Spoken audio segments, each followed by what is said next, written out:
Hello बच्चों, कैसे हैं आप। चलिए, अभी मैंने लास्ट वीडियो एक डाला था, उसमें मैंने आपको बताया था कि अकाउंटिंग अजम्पशंस का मैं आपको एक लिंक दूंगी इस वीडियो के डिस्क्रिप्शन में। पहले वो पढ़िएगा, उसके बाद हम अदर काम करेंगे, ठीक है। अभी हम चलते हैं अपने और क्वेश्चंस की तरफ। लास्ट वीडियो में मैं आपको 3 या 4 एग्जाम्पल करवा चुकी हूँ। अब हम करेंगे और नए एग्जाम्पल्स इसके।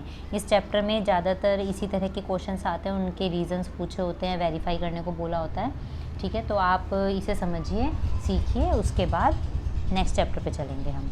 चलिए क्वेश्चन देखते हैं। Under which accounting principle quality of man power is recorded in the books of account. ये कह रहे किस प्रिंसिपल के अंडर आप मैन पावर की क्वालिटी को is not recorded in the books of account, record नहीं कर सकते हैं। इन्होंने रीज़न नहीं मांगा है, यहाँ कोई आपसे एक्सप्लेनेशन नहीं मांगी है, सिर्फ आपसे एक प्रिंसिपल पूछा है। जैसे लास्ट वीडियो में एक क्वेश्चन था, वहाँ से प्रिंसिपल का नाम पूछा था, तो आप क्या कहेंगे, मनी मेजरमेंट। देखिए, जिस चीज़ को आप रिकॉर्ड ही नहीं करेंगे और जो कि एक क्वालिटी है, ठीक है ना, मनी मेजरमेंट,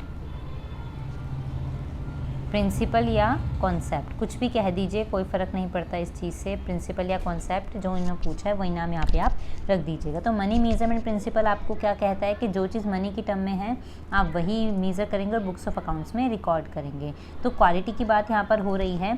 क्वालिटी, ये क्वालिटी है, इस वजह से इसे नहीं कर रहे हैं, क्योंकि यहाँ क्वान्टिटी या होती या फिर यहाँ पे मनी होती तो ज़रूर हम उसे बुक्स में रिकॉर्ड करते, बट क्योंकि यहाँ क्वालिटी की किसी की बात हो रही है तो किसी की क्वालिटी को, किसी के हुनर को हम पैसों में नहीं तोल सकते हैं, जिसकी वजह से बुक्स ऑफ अकाउंट्स में रिकॉर्ड नहीं हो सकता है, ठीक है। अब चलते हैं अपने नेक्स्ट क्वेश्चन की तरफ। देखिए कि आपको सामने दिख ही रहा है कि बड़ा सा क्वेश्चन है, तो ऑब्वियस सी बात है इसका आंसर भी थोड़ा बड़ा होगा और थोड़ा 2, 4, 5 लाइन का होगा। तो आप इसमें कॉन्सेप्ट को भी बताइए और उसके बारे में भी बताइए, और अगर कॉन्सेप्ट की बात यहाँ नहीं पूछी है इन्होंने, तो आप नॉर्मली अपना डिसीजन ज़रूर दीजिए जो इन्होंने पूछा हुआ है इसमें।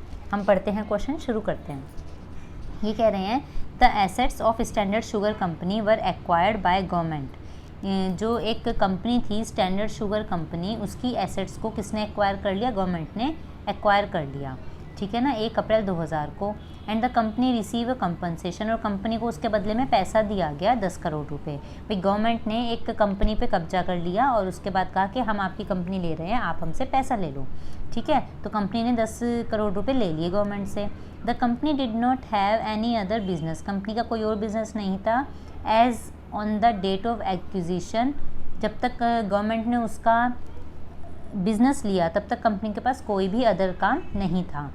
Has also not ventured into any other business after acquisition of asset, ना ही उसकी कोई मंशा थी कि वो फ्यूचर में कोई बिजनेस करेगी, ठीक है। The company place the amount so received in a fixed deposit, company ने ये जो 10 करोड़ रुपए थे ये सारे के सारे कहाँ रख दिए, फिक्स्ड डिपॉजिट में डाल दिए अपने बैंक में, which is line deposited with the bank, so as on date, है ना, उस दिन वो सारा का सारा पैसा एज अ एफडी बैंक में पड़ा रहा। It has also filed a case in the court seeking higher compensation, ठीक है ना। Is the company going concern, ये कह रहे हैं कि कंपनी ने क्या करा, कंपनी ने कहा हमें तो और भी ज़्यादा कंपनसेशन मिलना चाहिए था, आप लोगों ने हमें कम कंपनसेशन दिया, ठीक है। तो कह रहे हैं कि क्या मतलब कंपनी की ये जो इच्छा है और ज़्यादा कंपनसेशन लेने की, कोर्ट में जाके लड़ने की कि हमें और कंपनसेशन चाहिए, क्या ये सही है, और क्या is the company a going concern, क्या ये कंपनी गोइंग कंसर्न है।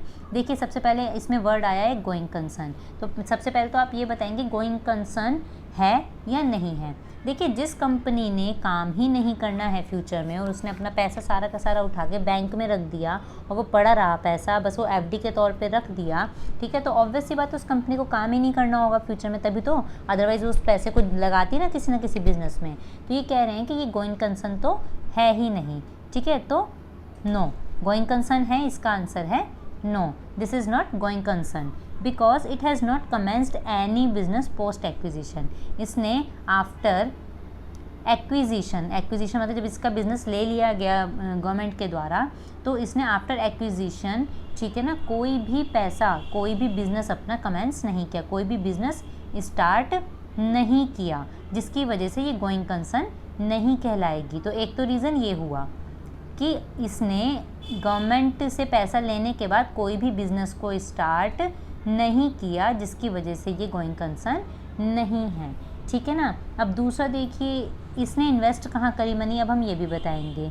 इसने जो मनी इन्वेस्ट करी है ठीक है ना। इसने मनी इन्वेस्ट कर दी अपनी सारी की सारी, जो 10 करोड़ रुपए थे वो सब इसने इन्वेस्ट कर दिए बैंक में एफडी के तौर पर। इसने एफडी बना के बैंक में रख दी। कंपनी ने क्या दावा करा, क्या केस करा इसने कि इसे क्या चाहिए, इसे और हायर कंपनसेशन चाहिए, इसे हायर कंपनसेशन चाहिए, जो कि गलत है क्योंकि ये कोई भी बिजनेस नहीं कर रही है फ्यूचर में, तो इसे हायर कंपनसेशन की मांग कैसे करी इसने, ठीक है ना। ये बिज़नेस को फ्यूचर में कैरी नहीं कर रही है, या कोई भी न्यू बिज़नेस स्टार्ट नहीं कर रही है, तो ये गलत है, इसे हायर कंपनसेशन भी नहीं मिलेगा। देखिए जो लैंग्वेज आपकी बुक में लिखी है, अगर मैं एग्जैक्ट वही पढ़ दूंगी तो आप कहेंगे भाई मैंने एग्जैक्ट वही बता दिया, इसलिए मैं आपको यहाँ पॉइंट टू पॉइंट बता रही हूँ। लैंग्वेज तो ऑलरेडी आपकी 11वीं की बुक में क्वेश्चंस के बाद में दी हुई है आपको, ठीक है।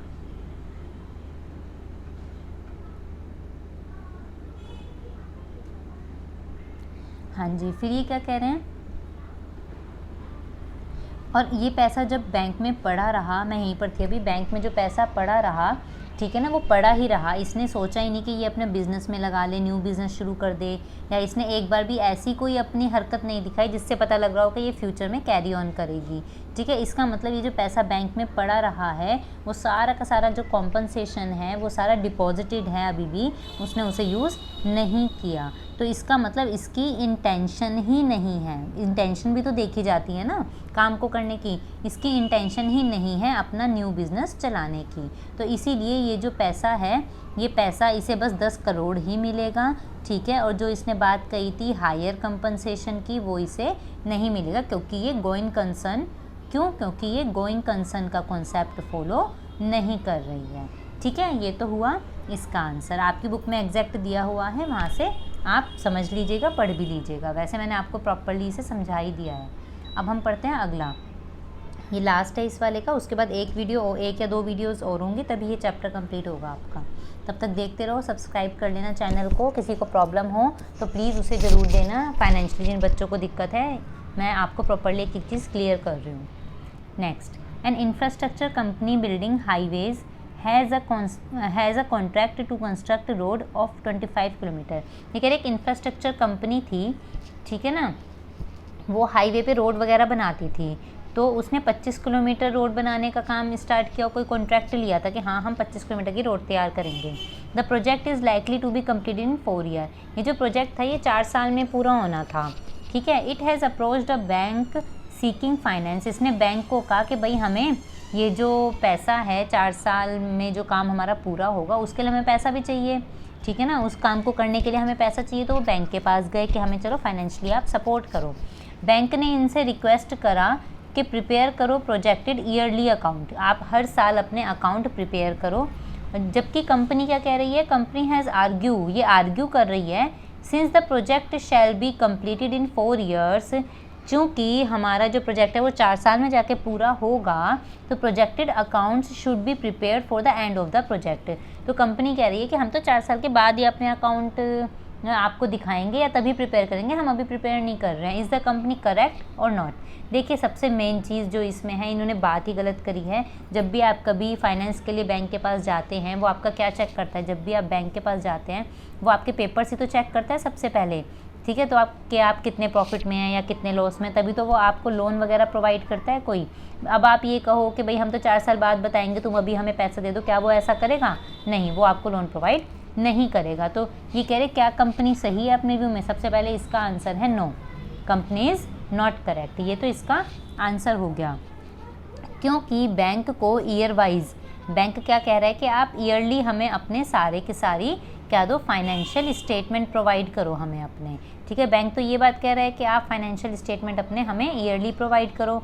कंपनी क्या कह रही है, नहीं जी नहीं, हम तो 4 साल के एक साथ करेंगे, हम तो 4 ईयर के सारे टुगेदर करेंगे, ऑल टुगेदर होता है ना भाई, हम तो एक साथ करेंगे, हम अलग अलग नहीं करेंगे वरना बुरा मान जाएंगे, ठीक है ना। हमारे अकाउंटेंट बुरा मान जाएंगे जी, हमारी कंपनी बुरा मान जाएगी, हम तो नहीं करेंगे, आप अपना हिसाब देख लो बैंक वालों, लेकिन हमें आपसे फाइनेंस चाहिए। तो भाई ऐसा तो नहीं हो सकता है, ठीक है। आपको जितना भी फंड चाहिए, जितना भी आपको लोन चाहिए, वो आपको बैंक तभी देगा जब आप क्या करोगे, अपने अकाउंट्स को अपने अकाउंट्स को रिकॉर्ड करोगे, ठीक है ना, आप उन्हें मेंटेन करके रखोगे, ठीक है ना। और उसके अलावा आप ईयरली अपने स्टेटमेंट प्रिपेयर करोगे, ईयरली हर साल प्रिपेयर करो, और हर साल आप देखो कि आप प्रॉफिट में हो या लॉस में हो, और इसी के बेस पे आपको क्या होगा, इसी के बेस पे आपको कोई भी बैंक क्या प्रोवाइड करेगा, लोन प्रोवाइड करेगा। तो कंपनी सरासर गलत है जो ये बात कह रही है कि भाई आप क्या कहते हैं हम 4 साल के बाद आपको दिखाएंगे अपने अकाउंट्स, आप हमें बस फाइनेंशियली सपोर्ट कर दो, तो ये चीज़ गलत है, ठीक है। और ये कौन सा कॉन्सेप्ट है जो रेगुलर इंटरवल्स की बात करता है, ये जो आपका कॉन्सेप्ट है ये है अकाउंटिंग पीरियड प्रिंसिपल कॉन्सेप्ट। ये कौन सा कॉन्सेप्ट है, मैं यहाँ पर लिख देती हूँ। ये आपका जो कॉन्सेप्ट चल रहा है ये है accounting period concept, accounting period concept, ठीक है। अकाउंटिंग पीरियड मतलब कि पीरियोडिकली अपना काम पूरा कीजिए, आप हर साल अपने स्टेटमेंट बनाइए ही बनाइए, और हर साल आप देखो अपना प्रॉफिट और लॉस कितना हो रहा है, ठीक है। तो ये वाला आपका कॉन्सेप्ट है। तो इसकी वीडियो यहाँ पर कंप्लीट होती है। अब मैं आपको और क्वेश्चंस के साथ नेक्स्ट वीडियोज़ में मिलूँगी, तब तक के लिए बाय।